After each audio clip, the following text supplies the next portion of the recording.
그리스도께서 죽은 자 가운데서 다시 살아나셨다 전파되었거늘 너희 중에서 어떤 사람들은 어찌하여 죽은 자 가운데서 부활이 없다 하느냐. 만일 죽은 자의 부활이 없으면 그리스도도 다시 살아나지 못하셨으리라. 그리스도께서 만일 다시 살아나지 못하셨으면 우리가 전파하는 것도 헛것이요 또 너희 믿음도 헛것이며 또 우리가 하나님의 거짓 증인으로 발견되리니 우리가 하나님이 그리스도를 다시 살리셨다고 증언하였습니다. 만일 죽은 자가 다시 살아나는 일이 없으면 하나님이 그리스도를 다시 살리지 아니하셨으리라. 만일 죽은 자가 다시 살아나는 일이 없으면 그리스도도 다시 살아나신 일이 없었을 터이요. 그리스도께서 다시 살아나신 일이 없으면 너희의 믿음도 헛되고 너희가 여전히 죄 가운데 있을 것이요. 또한 그리스도 안에서 잠자는 자도 망하였으리니 만일 그리스도 안에서 우리가 바라는 것이 다만 이 세상의 삶뿐이면 모든 사람 가운데 우리가 더욱 불쌍한 자이니라. 아멘. 지난 4월에 한 회사가 AI 서비스를 시작했다는 것을 보게 되었습니다. 그 이름은 Jesus AI입니다. 딱 들으시면 아시겠죠? 한두 개가 있는 것은 아닌데 이거 하나만 놓고 보자면 이제 예수님의 얼굴 이미지를 AI의 형상에 딱 만들어서, 여러분 아신지 모르겠지만 더 초순이라는 기독교 드라마가 전 세계적인 관심을 받게 되었는데 거기서 이제 예수님의 역할을 맡았던 조나단 루미의 목소리를 입힌 것입니다. 그리고 이제 기독교 이제 문서, 책들, 방대한 데이터베이스가 있겠죠. 그래서 그 방대한 데이터베이스 위에 예수님의 얼굴과 조나단 루미의 목소리를 입혀서 서비스를 제공하기 시작했다는 것입니다. 여러분 1시간에 120불 하면 조금 부담이 되실 수도 있겠죠. 그래서 1분에 1불 9구랍니다. 1분에 2불. 그렇게 되면 많은 사람들이 할 수 있겠죠. 그래서 예약이 필요가 없습니다. 굳이 목회자에게 문자할 필요 없이, 만날 필요 없이 언제든지 핸드폰이나 컴퓨터만 있으면 기독교 상담을 받을 수 있는 세상에 살고 있습니다. 여러분 20대에서 40대 성인을 대상으로 한 통계가 있습니다. 40% 정도가 AI가 주는 신앙적 조언이 목회자에게 받는 것과 다를 게 없다고 생각한다고 합니다. 저도 무슨 말인지 충분히 이해가 갑니다. 여러분 청소년의 3분의 1 정도가 개인적으로 심각한 문제들을 가지고 AI에게 조언을 받아본 적이 있고, 청소년 젊은 청년의 40% 정도가 AI가 주는 진단을 믿고 의사 방문을 거르기도 한다고. 그래서 엄청나게 심각한 증상과 병을 앓고 있다고 하더라도 AI가 괜찮다고 하면 의사를 만나지 않는 시대를 살고 있습니다. 젊은 청년의 26% 정도가 AI 챗봇을 로맨틱하거나 진지한 관계의 대상으로 여긴다는 통계가 있습니다. 얼마나 정확한 건지는 모르겠습니다만은 적어도 한 가지 이런 현상들이 보인다는 것은 확실합니다. 여러분 AI가 무엇이길래 이토록 이슈가 되는 것일까요? 저는 적어도 실로 엄청난 기술이라 생각을 합니다. 그러다 보니 사회적인 변화가 일어난 것도 당연히 있겠죠. 근데 여러분 직장에서 저희가 사용하는 챗봇 정도를 넘어서서 AI를 통해 가장 부각되는 것은 사실 사람에 관한 이해가 아닐까라는 생각을 해봅니다. 사람이 무언가를 이해해야 한다는 것, 생각하고 사고한다는 것, 수고하며 일한다는 것, 소통하며 관계한다는 것, 나아가 누군가를 예배하고 믿고 따른다는 것, 이 모든 것을 돌아볼 수 있는 시대에 저는 살고 있다고 생각을 합니다. 사실 저희가 살아가고 있는 이 사회 구조도 좀 그런 것 같습니다. 여러분 일 처리하는 능력과 효율성이 인간성보다 위에 있죠. 그보다 더한 가치를 두는 이 사회에서 물질과 성공은 사람이 사람됨을 정의하는 이 시대입니다. 그래서 오죽하면 기계까지 사람의 자리를 차지해야 될까요? 여러분 저는 AI는 아직까지는 정말로 유익한 도구라고 생각을 합니다. 다만 이로 인해 변해가는 이 사회를 살아가며 이 피부에 와닿는 박탈감과 허무함은 저 개인적으로는 점점 부인하기가 어려워지고 있습니다. 사도 바울이 말하는 부활이 없다라고 하는 이 말, 당시에 교회가 겪었던 어려움에는 여러분 대놓고 부활을 부인하던 사람들이 분명히 있었습니다. 기적은 없다. 예수님께서는 정말로 죽으셨지만 실제로 부활하지는 않으셨다. 그래서 그리스도의 육체적 부활을 부인했던 것이죠. 여러 가지 부인했던 것 중에 하나였습니다.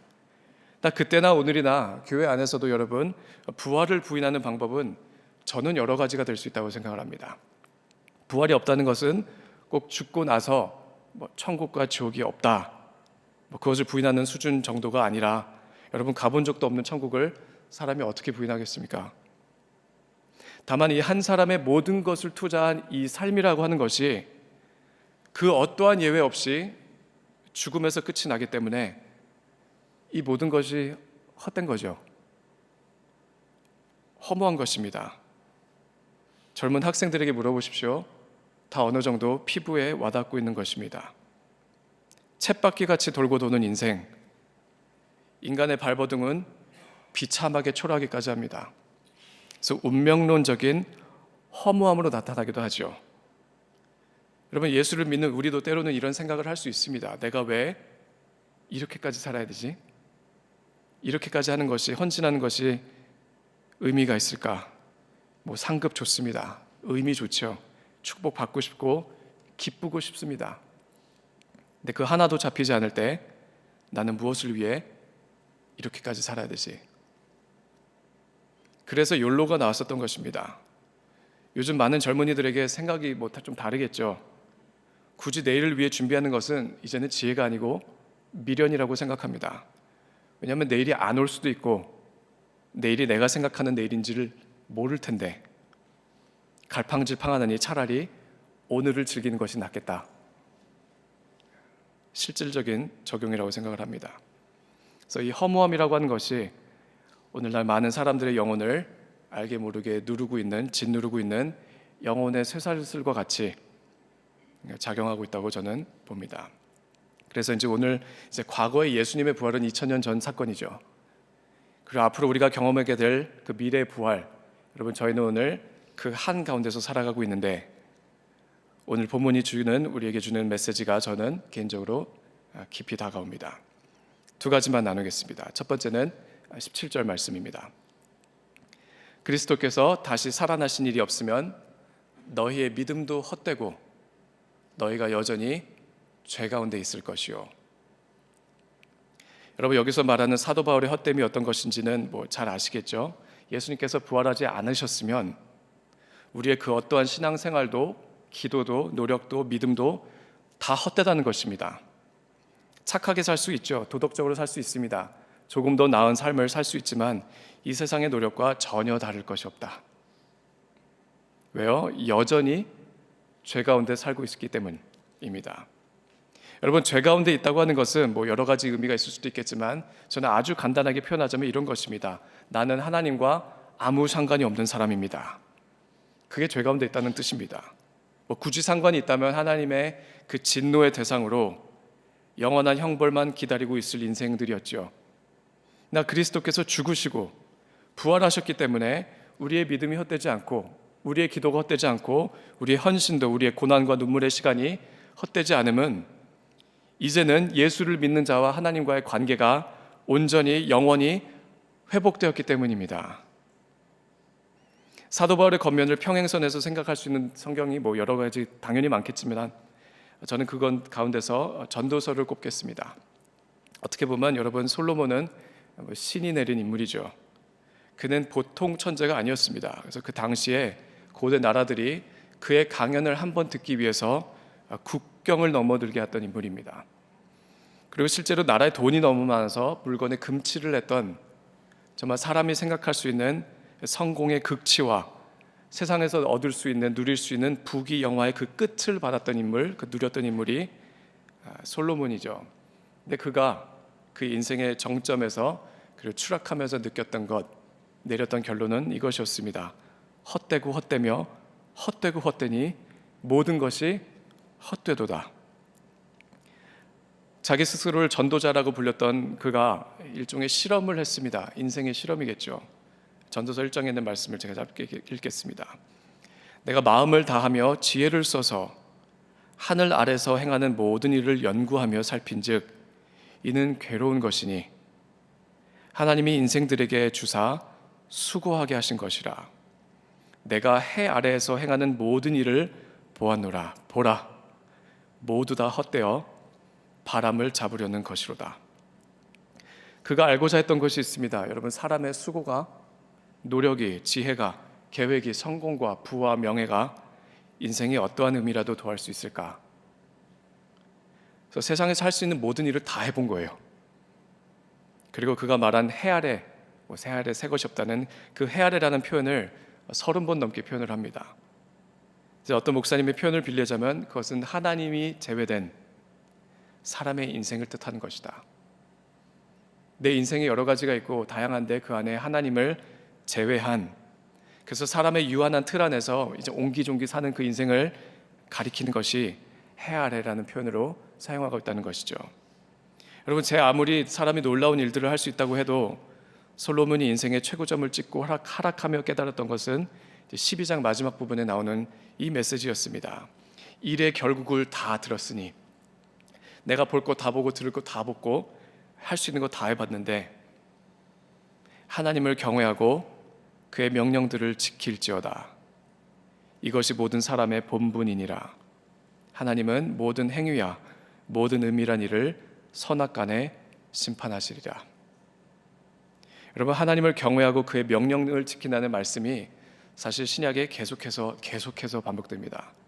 예수님께서 그대로 따다가 사용하실 때 특별히 사용하시는 표현이 있습니다. 들어보십시오.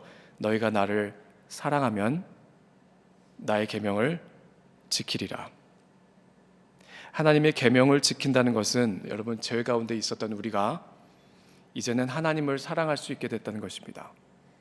그리스도께서 부활하심을 통해 이제는 죄인이었던 우리가 하나님과 온전히 그리고 영원한 관계를 유지할 수 있다는 것이죠. 결국 여러분, 사도 바울의 겉면에서 보는 첫 번째 메시지는 이것입니다. 오늘 여러분과 저의 우선순위가 좀 바뀌어야겠습니다. 인생에서 일상 가운데 믿는 자에게 가장 최우선시 대하는 것은 바로 하나님과의 관계를 지키며 고집하는 그것입니다. 두 번째 메시지는 19절 말씀입니다. 만일 그리스도 안에서 우리가 바라는 것이 다만 이 세상의 삶뿐이면 모든 사람 가운데 우리가 더욱 불쌍한 자이리라. 여러분, 십자가의 죽음과 부활이 깊이 각인된 마음 가운데 반드시 일어나는 변화가 있습니다. 하루아침은 아니겠지만 기필코 일어난 변화가 한 가지 있습니다. 그것은 세상을 바라보는 인생의 관점이 변한다는 것입니다. 갈라디아서 말씀입니다. 그리스도 예수의 사람들은 육체와 함께 그 정욕과 탐심을 십자가에 못 박았느니라. 요한일서 말씀, 이 세상에 있는 것들을 사랑하지 말라. 누구든지 세상을 사랑하면 아버지의 사랑이 그 안에 있지 아니하니 이는 세상에 있는 모든 것이 육신의 정욕과 안목의 정욕과 이생의 자랑이니 다 아버지께로부터 온 것이 아니요 세상으로부터 온 것이라. 여러분, 저희가 잠시 보았던 것처럼 여러분, 믿음 가운데 하나님을 사랑할 수 있게 된 사람은, 하나님과의 관계를 가장 중요하게 여기는 사람은 이제 세상에 대한 인간적인 마음이 점차 변하는 것을 알게 된다는 것이죠. 여러분, 칼빈이 이 부분을 다룬 내용이 그의 기독교 강요에 실려져 있습니다. 십자가의 기능이 무엇일까요? 적어도 두 가지로 정리를 합니다. 첫 번째는 우리가 현재 세상의 것들을 멀리하게 하는 능력이다. 두 번째로 또 하나는 앞으로 올 것에 대한 기대를 일으키는 능력이다. 그래서 십자가의 죽음과 부활의 기능이라는 것이죠. 여러분, 이것은 현재 삶에서 도망을 가라는 뜻이 아닙니다. 단순히 미워하고 지금 있는 사람들과의 관계를 다 끊고 동굴로 들어가라는 의미가 아니라 앞으로 이 말 하나님의 나라를 갈망할 때 우리 가운데 일어나는 변화가 있다는 것이죠. 그래서 하나님의 주권에 기꺼이 나의 인생을 내어드릴 수 있다는 의미를 갖고 있습니다. 그래서 지금 잠시 지나가고 있는 나의 상황이, 나의 현실이 나의 인생을 정의하지 못한다는 것을 깨닫게 되는 것이죠. 그래서 때로는 하나님께서는 우리 삶 가운데 어려운 시간을 허락하실 수 있습니다. 왜냐하면 가만두면 우리가 이 세상에서 것들을 너무 사랑하게 되고 집착하게 될 것을 아버지께서 아시기 때문에, 그래서 고난은 때로는 우리의 심령을 보호하시며 정결케 하시는 하나님께서 우리의 죄성을 다루시는 하나님의 처방전이 되기도 하지요. 이 세상이 헛되며 이 땅에 소망이 없는 것을 우리에게 깨닫게 하실 때 비로소 그때에서 우리는 하늘을 바라보기 때문입니다. 또한 지금 현재의 삶을 너무 사랑하는 사람은 하나님뿐만이 아니죠. 내 옆에 있는 사람을 사랑할 수 없습니다.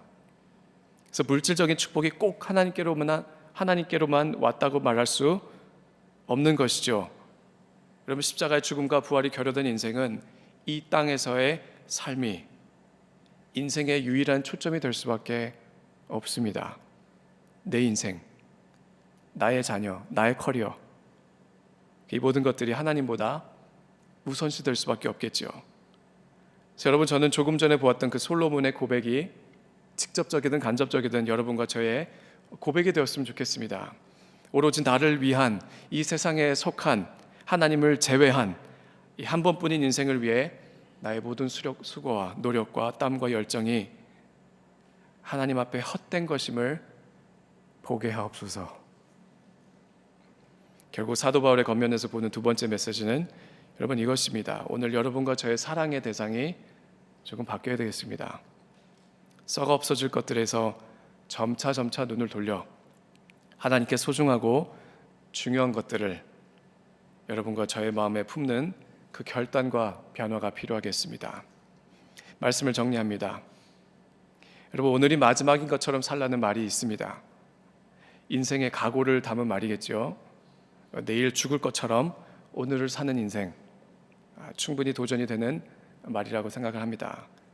그렇지만 조금 다른 각도에서 조금 다른 표현을 이 아침에 조금 해보고 싶습니다. 여러분, 영원히 살 것처럼 사십시오.